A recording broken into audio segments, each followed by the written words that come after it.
Baik, bisa kembali lagi di Kilas Opini dengan tema kita malam hari ini yaitu politik dinasti versus demokrasi. Kita akan membahas tema ini bersama narasumber yang sudah hadir di studio. Yang pertama, pakar komunikasi politik, Bapak Heri Budianto. Selamat malam, Pak Heri. Malam, Mas Zaki. Terima kasih sudah hadir kembali. Ya. Kemudian juga Profesor Doktor. Doktor aja. Doktor Margarito Kamis, pakar hukum tata negara. Pak Margarito, apa kabar? Iya, baik. Selamat malam. Baik, kita mengenang kembali nih, Pak Margarito, Pak Heri. Pada tahun 2010, Pak SBY itu mengeluarkan satu pernyataan tidak patut jika kepala daerah yang telah habis masa jabatannya digantikan oleh anak atau istrinya. Ini pernyataan dari Pak SBY begitu. Tapi yang kita lihat tidak hanya di Banten begitu, di beberapa daerah di Indonesia juga terjadi politik dinasti ya. Karena ada orang yang mengatakan politik dinasti dan dinasti politik itu berbeda. Kalau politik dinasti berpolitik untuk membuat sebuah dinasti itu dia. Tapi kita mulai dengan pemahaman tersendiri gitu Pak. Kenapa bisa sampai terjadi gitu? Apakah karena otonomi daerah?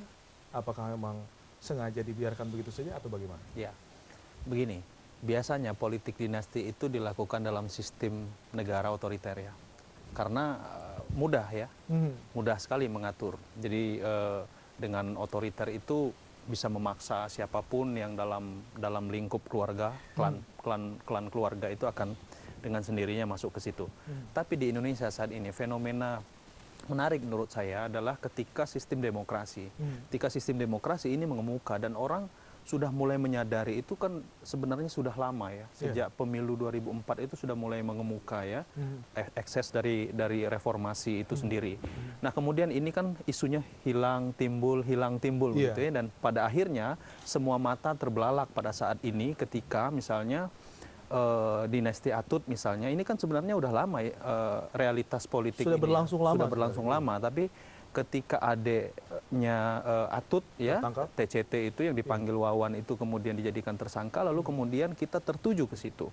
Saya melihat begini, proses politiknya itu yang lebih menarik kita bahas. Karena apa? Karena ketika dalam sistem demokrasi sekarang, proses politik atau proses perluasan dari dinasti itu dan mempertahankan dinasti itu yang menarik untuk kita bahas. Pertama begini, kita bisa lihat, tentu tidak bisa sistem dengan sistem pemaksaan, tapi sistemnya adalah dengan menggunakan kekuatan lain, kekuatan modal, uang. Jadi uang ini menjadi pintu masuk yang sangat dominan, dan kita bisa lihat sekarang ya ketika Akhil Mukhtar ditangkap, lalu kemudian ekses politiknya sedemikian rupa. Saya sependapat misalnya dikatakan bahwa dalam sistem demokrasi seperti sekarang kita tidak bisa membatasi orang untuk siapapun ya, hak orang untuk maju. Apalagi kalau memang kompeten untuk memimpin. Persis. Gitu, kan? Namun kita mempertanyakan itu persoal kapasitas, kapabilitas, kompetensi itu kan kemudian kita pertanyakan apakah betul seperti itu praktek-praktek yang terjadi. Saya kira bukan hanya Atut, hampir di seluruh Indonesia itu saya mencatat sekarang paling tidak ada 57 ya 57 kepala daerah yang menggunakan dinasti politik ya. Baik. Ada dua cara, mungkin nanti bisa kita bahas lebih jauh ya. Baik, Pak Heri, andaikan saya adalah muridnya Pak Heri. Kemudian saya sudah terdidik oleh Pak Heri sekian tahun dan saya menginginkan saya menjadi seperti seorang Heri Budianto, dan ternyata benar ilmu Bapak sudah diturunkan kepada saya. Tapi orang-orang banyak mengatakan karena kedekatannya dia bisa menjadi. Ini sepertinya tidak fair begitu. Kalau Pak Margarito melihatnya bagaimana? Seorang anak yang sudah dari kecil bersama bapaknya adalah pemangku jabatan begitu ya, sudah terbiasa dengan pekerjaan dan akhirnya terdidik. Tapi banyak orang yang menilai hanya karena faktor kekeluargaan saja, politik kekerabatan saja. Nah, ini bagaimana? Kalau anaknya Dokter bisa misalnya, juga, atau seniman bisa juga. begitu. Kan? Kalau anaknya dokter terus dia jadi gantikan ayahnya atau dia dulu di pejabat. Jadi dokter gitu ya. Satu begini, Anda jangan bicara soal anak, dia warga negara apa bukan? Iya, warga negara. Kalau dia warga negara diatur dalam konstitusi, apa hak Anda untuk larang? Berarti dia punya hak Kalau untuk dia memang dia punya hak, nggak ada urusan untuk, nggak bisa dia dibatasi. Orang dia punya hak kok. Perkara kenapa seperti diatur itu karena apa? Ada lack dalam sistem. Lack dalam sistem. Sebetulnya lebih pada orangnya. Pada sistem ini seharusnya kan sistem ini mencegah hal-hal seperti yang terjadi kemarin itu. Kalau kita bayangkan ini seperti pemilu kada yang lain itu kan ada bayar sana, bayar sini, bayar sana, bayar sini. Coba yang lain terdeteksi dan sebagian tidak terdeteksi. Kenapa tidak terdeteksi? Mungkin ada faktor lain kan. Jadi ini yang mesti bikin beres gitu. Tapi Tidak karena bisa karena ada lek seperti ini terus Anda potong keluarga Atut nggak bisa. Hanya karena dia keluarga Atut. Dari mana ceritanya? Ini republik. Ini bukan kerja apa, ini republik. Kita bikin republik karena kita ingin Anda dan saya sama. Oke. Anda dan dia sama, dia dan semua sama. Kita sama, kita equal dalam hukum dan pemerintahan. Jadi nggak ada ceritanya. Baik, Pak Margarito, andaikan satu keluarga, suami dan istri di legislatif dan eksekutif. Nggak ada urusan. Check and balancesnya nanti kan nggak bisa Loh. jalan, Pak. Sesama keluarga nggak mungkin kita. Memang DPR cuma satu orang, semua si adanya si Atut misalnya, atau adanya si Margarito di situ. Ada 45 orang di situ, kenapa? Oke. Ada 45 orang di situ. Ini kan sama dengan kita salah kita berpikir memahami Mahkamah Konstitusi. Ada 9 orang bikin putusan gitu. Gara-gara akil apa rusak sendiri, gitu ya, akil ketangkap, bilang semua putusan buang semua. Ya, rusak kan cara kita berpikir. Nah, sama dengan rusak cara kita berpikir ini. Ini hakim-hakim konstitusi ini kan tidak boleh orang-orang politik. Padahal itu hakim-hakim di pengadilan negeri itu, hakim-hakim di pengadilan negeri itu kurang apa tuh? Mereka orang politik apa bukan? Seharusnya tidak PNS kan? Nah, bukan. Maksud saya begitu. Ini kan kita bilang nggak boleh hakim-hakim itu dari orang-orang Dari politik, partai politik, dari partai iya. politik, Iya. karena korupsi nanti mereka gitu. Iya. Nah, kalau gitu cara berpikirnya kita bilang itu mereka ya di pengadilan biasa. Oke. Mereka itu orang politik apa bukan? Korupsi kan nggak di situ. Tetap korupsi juga. Korupsi gila-gilaan. Jadi rusak kita cara berpikir. Nah, sama dengan cara berpikir terakhir kita kan. Oke, Anda ini karena degradasi kepercayaan Mahkamah Konstitusi, jadi kita mesti bikin perpu, kita mesti resign mereka semua. Nah, kalau begitu cara berpikir, kenapa setiap hari kita orang survei menampilkan hasil survei bahwa DPR itu setiap hari juga, bahkan kasus terakhir ini begitu, kenapa tidak kita bubarkan mereka? Baik, Pak Margarito, kalau mengambil persamaan dengan MK itu, berarti jangan dibubarkan MK-nya, tapi Jangan perbaiki dibubarkan. saja Perbaiki sistemnya. Kita ini bikin republik. Bikin republik itu impian dasarnya adalah memastikan bahwa Anda dan saya sama. Tidak ada mata biru, tidak ada mata hijau. Baik, berarti Begitu. kalau masalah dinasti, kembali ke politik dinasti tadi, jangan diputus begitu saja, tapi diperbaiki sistemnya. Sistem gitu. Berarti- Karena setiap orang itu punya hak. Beliau ini punya hak, saya punya hak. Oke. Jangan karena dia punya papa bos terus gara-gara dia punya papa bos, anaknya nggak bisa jadi bos, dari mana ceritanya? Baik. Nah, tapi ini absolute power itu kan contains absolute corruption. iya, gitu. ngerti. Dengan satu Ngerti. keluarga yang terlibat dalam seluruh pemerintahan di daerah itu, korupsinya Loh. pasti akan merajalela Loh. begitu. Ya, Belum begini, tentu. Pak Heri, Begini ya, silakan. saya kira kalau dari sudut pandang HAM, iya. Cuman kan yang kita bisa lihat adalah yang tadi disampaikan oleh beliau, sistem yang harus diperbaiki. Sistem itu kan juga menyangkut tentang aturan main, aturan Loh, hukum. yang saya bilang dengan Nah. sistem itu aturan begitu. Sekarang ini kan orang beli-beli hukum ini. Persis. Begitu, jadi manusia-manusia yang beli-beli akhirnya jadi begitu kan? Iya, persis. Kayak ya. kasus itu. Jadi, Persis. Jadi tapi itu tidak berarti bahwa orang-orang itu tidak boleh menyandang status atau memimpikan untuk menjadi pejabat. Nggak bisa kita. Oke. Iya. Oke. Nggak bisa kita. Rusak Baik. kita kalau begitu cara berpikir Saya kita. kira memang iya, boleh siapapun. Kalau kita lihat dari sudut pandang HAM, boleh. Namun ada satu hal yang kita lupa. Saya mengatakan bahwa politik dinasti dalam sistem demokrasi seperti sekarang itu merusak tatanan demokrasi. Karena apa? Bukan aspek kapasitas, kapabilitas, dan kompetensi yang dipikirkan. Karena kita bisa lihat sekarang ya, kalau mengarah nanti ke sana bagus, nggak ada masalah. Di luar negeri itu begitu. Iya. Hillary Clinton, itu siapa suaminya? Presiden Amerika. Bill Clinton. Tapi memang kompetensi. Keluarga Gandhi juga seperti itu di India. Tapi di kita bukan begitu prakteknya. Di kita itu justru saya melihat dua hal. Pertama adalah mereka menggunakan kekuatan-kekuatan atau memperluas jaringan dinasti itu untuk mengamankan kekuasaan. Dengan cara apa? Nah, prakteknya ini yang juga menarik untuk kita cermati yang saya sampaikan. Begitu, menggunakan politik uang. Ini kan Nah, kalau ini kan yang rusak kita. Kalau saya nggak di situ poinnya. Poinnya kenapa jaksa nggak bongkar? Kenapa polisi nggak bongkar? Kenapa KPK nggak bongkar? Karena politik Misalnya uang tadi begitu. Nah itu jadi di sini poinnya kita nggak bisa bilang karena begitu terus nggak bisa. Polisi harus tangkap. Kenapa mereka curi? Kenapa jaksa biarkan mereka curi misalnya? Kita tidak dalam bicara konteks kasus Banten ya. Iya. Tapi kenapa bisa terjadi gitu? Kenapa diam polisi? Kenapa diam jaksa? Kenapa diam KPK? Kenapa diam Bawasda? Misalnya, yang lebih kalau jadi- itu mau dipakai semua begitu ya. Dan begini, soal power tentu kerap mengerti saya. Bukan begitu. Kalau semua terkonsentrasi, itu oke. Jadi kita mesti apa? Ini kan ada yang tidak bekerja dalam sistem kita, sistem pilkada misalnya tidak bekerja secara baik. baik. Itu Tapi di situ kita mesti ada akui, gitu. masyarakat pun juga ikut andil di situ. Nah itu Pak dia, Margarito, begitu karena sudah mereka juga tahu. ikut memilih Nah, gitu. udah ini sama, ini kayak di kampung saya juga begitu. Ini udah tahu bajingan pilih juga kok. Oh baik. Di kampung saya sama. Tapi ini masih begini, pilih ada. masyarakat kita ini juga, saya katakan selalu mengatakan begini, memang ada, kita Iya. katakan bahwa masyarakat cerdas, oke, tapi tidak sepenuhnya juga. Kita harus pahami begini, kita ini kan 320 penduduk kita itu juga ada, kita perspektif begini, ada yang pasif, ada yang aktif. Yang pasif tentu ini kan menerima, jadi sebuah, kita bisa lihat lah, misalnya ada istilah serangan pajar dan lain sebagainya, ini Yeah. kan juga menjadi masalah. Saya sepakat, ini kemudian menjadi sebuah PR kita. Tapi menurut saya katakan begini, politik dinasti itu perlu ada mekanismenya.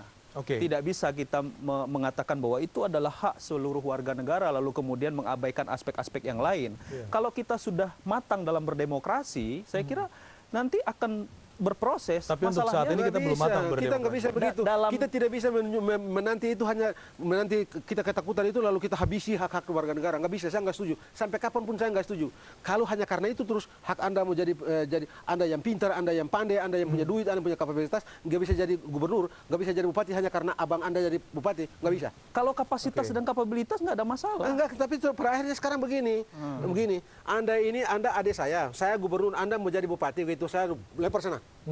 Pilih orang kalian. Pilih orang. Saya nggak bikin apa-apa. Terus saya bilang, Anda nggak bisa jadi karena abang Anda itu gubernur. Gimana ceritanya? Oke. Bagaimana ceritanya? Tapi andaikan dibatasi dengan undang-undang pilkada yang baru, Oh, bukan nggak bisa. Kalau dipakai seperti Bisa, itu. mekanismenya tadi kan diatur Tidak, di situ. Baik. tidak. Kalau misalnya sekarang begitu ya, kalau Anda bikin pasal yang mengatakan bahwa dalam hal seseorang gubernur itu memiliki adik dan adiknya mau mencalonkan diri pada kabupaten X misalnya, tidak bisa. Yang begitu inkonstitusional. Absolutely inkonstitusional. baik. Tadi Pak Heri juga sudah mengatakan bahwa nantinya bisa untuk dibatasi, tapi kita jawab nanti Pak. Kita jawab nanti setelah jeda yang satu ini. Tetap bersama kami di Kilas Opini.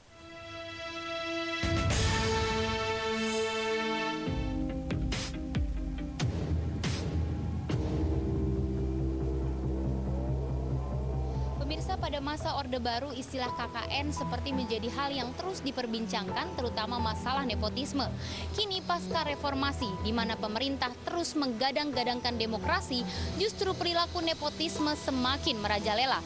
Bahkan ada istilah AMPI, anak mertua ponakan istri bisa menjadi pemangku jabatan di suatu pemerintahan. Dan inilah yang disebut dinasti politik. Apa pendapat masyarakat mengenai dinasti politik ini? Mari kita coba tanyakan.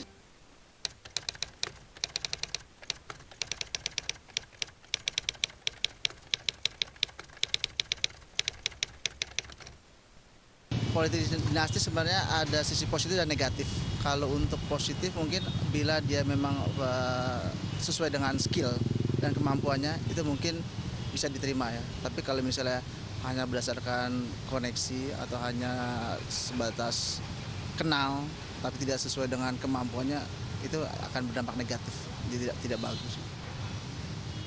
Kembali lagi ya, sebenarnya kalau undang-undang itu sebenarnya kan untuk pembatasan adalah hal yang untuk mencegah yang negatif. Mungkin undang-undang itu kan sudah ada aturan-aturan pokoknya yang sudah yang sudah dipikirkan oleh para pendahulu dulu gitu. Dalam arti gini, mungkin selama dia itu sesuai yang tadi saya bilang sesuai dengan skill, mungkin itu nggak masalah. Jadi sebenarnya undang-undang untuk dia itu pembatasan dinasti, saya rasa nggak perlu sih sebenarnya itu. Ya kalau buat saya semacam dejavu ya sebetulnya, di mana waktu itu Presiden Soeharto saja sudah digulingkan dengan politik seperti itu, artinya KKN itu kita sudah menggaungkan bahwa itu harus dihapuskan. Namun kenyataannya ya di Banten itu kan luar biasa sekali ya, artinya sampai dengan ibu tirinya, anaknya, sepupunya, saya nggak paham lah itu. Jadi ya memang betul-betul sangat ironis buat saya gitu, hal seperti itu masih terjadi dan menurut saya kebanyakan masyarakat luas pun tahu, tetapi kenapa tidak bisa dicegah gitu hal seperti itu terjadi gitu maksudnya. Nggak ada larangan, Pak. Betul, ya betul. Jadi memang hal seperti itu seharusnya menurut saya sendiri ya harus dibuat undang-undangnya yang menegaskan bahwa ya oke, kalau misalkan KKN itu tidak bisa disebut KKN kalau seandainya dia betul-betul hasilnya itu dari penilaian objektif, katakanlah ada tes dan lain sebagainya. Namun tendensi ke arah sana harus ada rule khususnya bahwa misalkan ya maksimal ada pembatasan lah, katakanlah kalau dalam satu keluarga besar itu tidak boleh menduduki jabatan yang katakanlah ada keterkaitan politis satu sama lain. Kalau misalkan wali kota dengan apa bawahannya dan sebagainya itu nggak boleh, harusnya seperti itu gitu. Oh, kalau aku bilang sih nggak bagus ya, karena kan dia satu keluarga memperkaya apa keluarga sendiri dan merugikan rakyat. Itu aja. Sebenarnya kalau di dalam undang-undang nggak ada persoalan ya dengan dinasti asalkan dia punya kualitas yang baik. Di Amerika sendiri kan ada itu dinasti Kennedy, dinasti Bush, bapak sama anak, tapi nggak ada masalah di sana karena sistem sudah mengatur dengan baik gitu. Sedangkan di Indonesia kan belum. Jadi saya rasa perlu kalau ada undang-undang kan rame-rame mau dibahas undang-undang itu. Saya rasa perlu diatur kalau di Indonesia.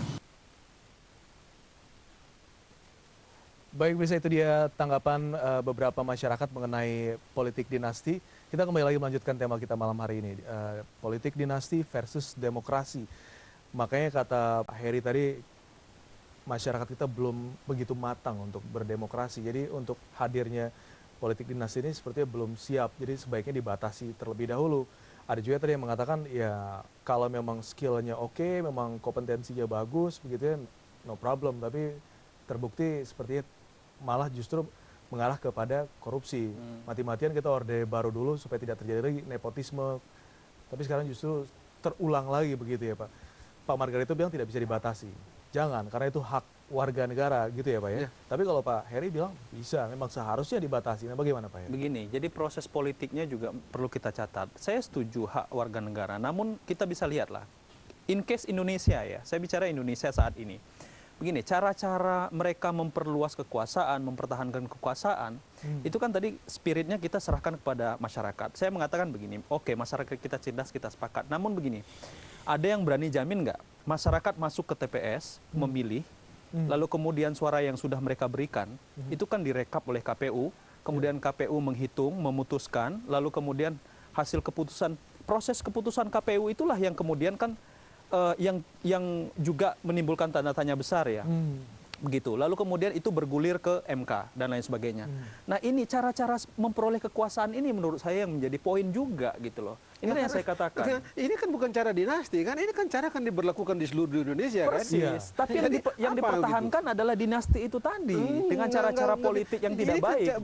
Ini kan cara yang ditempuh oleh semua orang. Yang namanya itu yang harus kita perbaiki. Nah kalau itu dia begitu, tapi nah, bukan itu sistem yang kata kita tapi itu bukan gitu. Karena sistem yang ini yang sekarang ini tidak saja melahirkan mereka yang di Banten itu atau melahirkan yang di Makassar itu, tapi melahirkan Jakarta, melahirkan Solo, melahirkan Kalimantan, melahirkan semuanya. Jadi melalui proses itu. Mungkin ada maksud dari Pak Heri bahwa dengan cara pemilihan langsung itu bisa mempermulus jalannya politik dinasti. Enggak. Ya, karena dia memperluas itu, memperluas kekuasaan tadi gitu. Tidak bisa. Kita harus batasi, kalau tidak kita batasi, kita tidak bisa begini. Karena kalau kita mau dapat kekuasaan, tidak ada cara lain di Republik ini kecuali Anda mesti ikut pemilu. Ikut pemilu kada gitu ya. Dan kalau Anda ikut pemilu kada, maka Anda mulai dari TPS sampai dengan KPU, lalu berakhir di Mahkamah Konstitusi. Anda tidak punya cara lain dengan sistem yang ada sekarang ini. Iya, kita sepakat itu. Dengan pemilihan langsung, berarti memang harus sesuai dengan... Anda tidak akan memperoleh kekuasaan seperti kepala daerah, misalnya wali kota, gubernur begitu, kalau Anda tidak ikut pilkada. Dan kalau Anda ikut pilkada, maka Anda mesti berurusan dari TPS sampai dengan putusan KPU, rekapitulasi suara dan penetapan, lalu kemudian pergi ke Mahkamah Konstitusi. Jadi, dan apakah ini akan melahirkan dinasti atau tidak? Inilah caranya. Nah, itu yang mesti kita perbaiki, proses itu yang mesti kita perbaiki. Dan itu tatanan yang saya maksudkan, tatanan demokrasi itu. Agar politik nah itu bukan membatasi pada hak orang.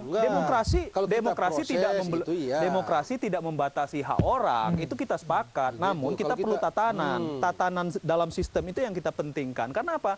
Justru yang berat itu sekarang di kita adalah proses politik dalam mencapai kekuasaannya itu yang berat.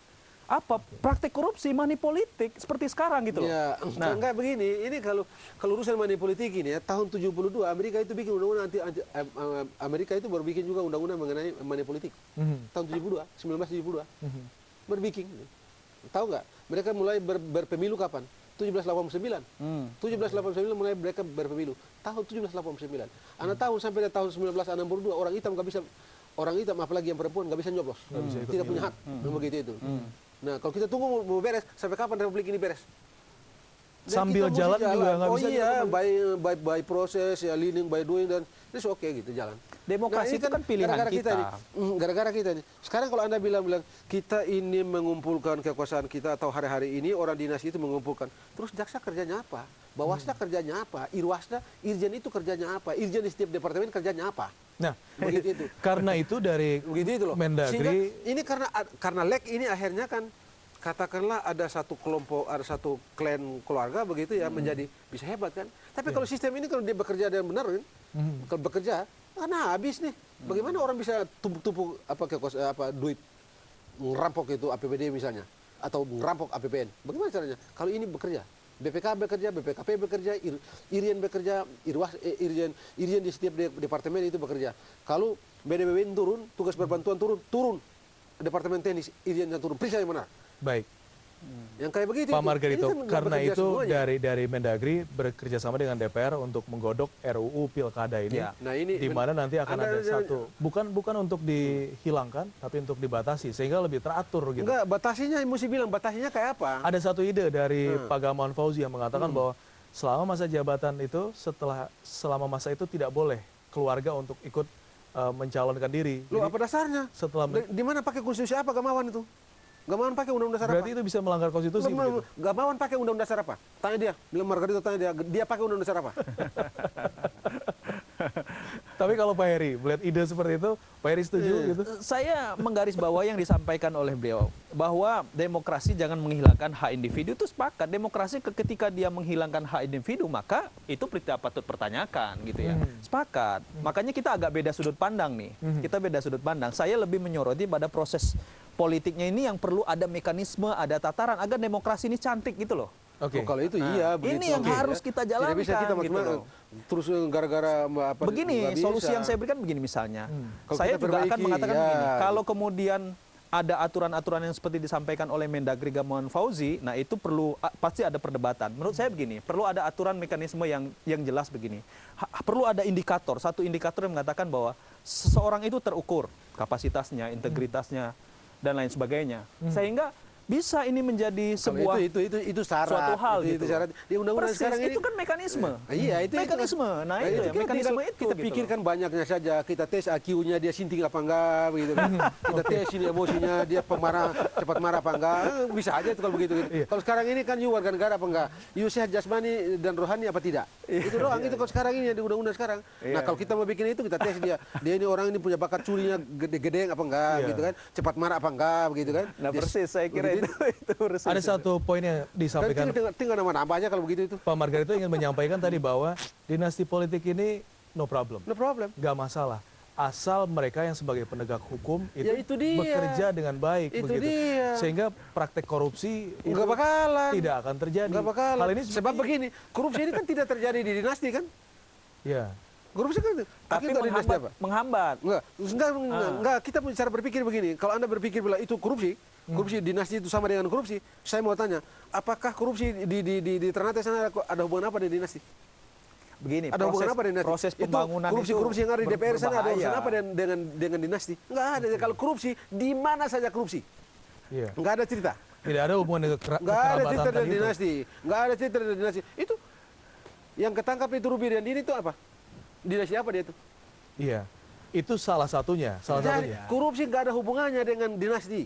Tapi andaikan Begitu itu. bupatinya adalah suaminya Pak Margarito, kemudian polisinya adalah anaknya, Lo eksekutif, legislatif, yudikatif itu satu enggak, keluarga besar. Jadi gampang. tidak, Tinggal bilang Kapolri jangan taruh itu orang itu di situ. nah, itu dia. tidak semudah itu, dia. ya. Jangan Oke. ditaruh, Begitu aja gitu. jangan ditaruh orang di situ. Kenapa? Karena dia ada hubungan kekerabatan. Nah, ini berarti ada pembatasan. Tapi kan sudah begini, lihat saja gitu. Saya ini bilang nih ya, korupsi di Ambon di sana, di NTT sana, nggak ada kaitan dengan misalnya gara gubernur itu dia abangnya gubernur, adiknya polisi, nggak ada tuh. Iya, iya. Tetap aja normal biasa tuh, nggak bisa dibongkar. Iya, iya. Anda lihat tuh korupsi di KPK tuh. Hambalan itu sudah dari tahun berapa? Hambalan itu dari Desember 2012. Begitu kan? Ada apa sampai sekarang? Senturi itu ada apa sampai sekarang? Senturi itu. Jadi enggak lah. tidak terlalu berhubungan dengan Nggak. dinasti kekerabatan Gini, kekeluargaan tadi. ya, Pak Heri, saya mau silakan. jelaskan begini. Bentuk dinasti itu ada dua. Ada bentuk vertikal, ada bentuk horizontal. Ya, bentuk vertikal itu biasanya ya pelaku-pelaku politik dinasti itu mereka mempertahankan kekuasaan. Misalnya bupati, nanti yang dicalonkan istrinya. Habis masa jabatan kan 2 periode nggak boleh, itu istrinya. Iya. Lalu kemudian atau anaknya dan sebagainya. Itu yang vertikal. Lalu ada yang horizontal. Pola-pola horizontal itu yang diterapkan di Banten. Oke. Di Banten itu horizontal, menyebar. Nah, ketika menyebar ini yang berbahaya, lebih berbahaya dari yang vertikal. Kalau vertikal itu lebih pada haus kekuasaan, syahwat kekuasaan.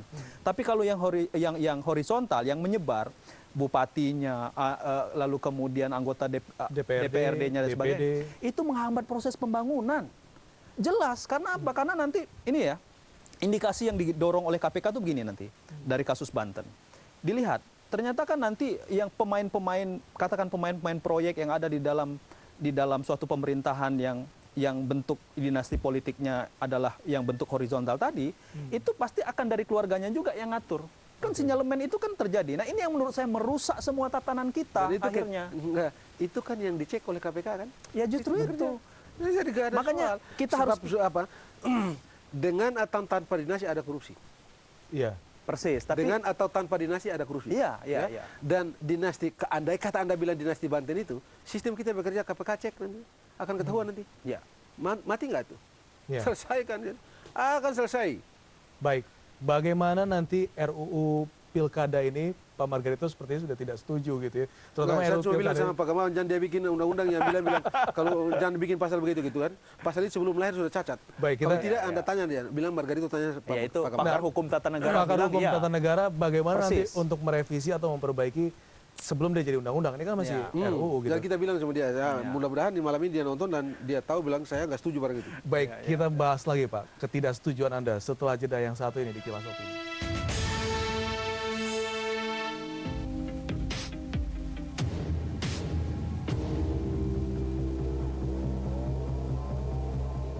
Baik pemirsa, kembali lagi di Kilas Opini bersama Bapak Heri Budianto dan Pak Margarito Kamis dengan tema kita politik dinasti versus demokrasi.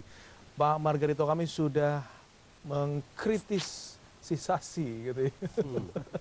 Mengkritik dari RUU Pilkada terutama untuk pembahasan di mana harus dibatasi untuk dinasti politik gitu. Kata Pak Margarito tidak ada, itu Bisa. inkonstitusional begitu ya. inkonstitusional. Nah, bagaimana merevisinya agar memang tetap bisa berjalan dengan baik? Tidak usah. Jangan ada pasal itu. Karena pasal itu bertentangan dengan Undang-Undang Dasar. Kecuali kalau Anda tinggalkan Undang-Undang Dasar 45. Oke. Kalau Anda tinggalkan Undang-Undang Dasar 45, ya bikin aja itu. Tapi kalau Undang-Undang Dasar 45 sekarang masih berlaku, pasal itu pasti inkonstitusional.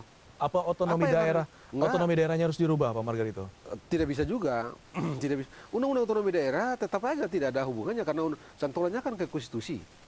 Jadi yang harus kita atur adalah sistem ini bekerja, subsistem yang lain-lain itu bekerja. Semua sistem ini bekerja sesuai dengan fungsinya. Hanya dengan cara itu, Bang, baru kita bisa kita mendapatkan tatanan dan panggung yang bagus untuk dalam berdemokrasi. Kalau tidak sih pasti gitu. Berarti jangan Karena tipu menipu di dalam pilkada ini tidak terjadi cuma di Banten misalnya atau di Iya. di ini enggak tipu. Lihat terakhir kan. Tadi saya baru eksaminasi tipu menipu itu ada di Palembang, ada di Donggiai, ada di Kediri, ada di Nusa Tenggara, Sumba Barat Daya, ada di Maluku Tenggara. Tadi saya baru habis eksaminasi baru kesini. Yang begitu itu.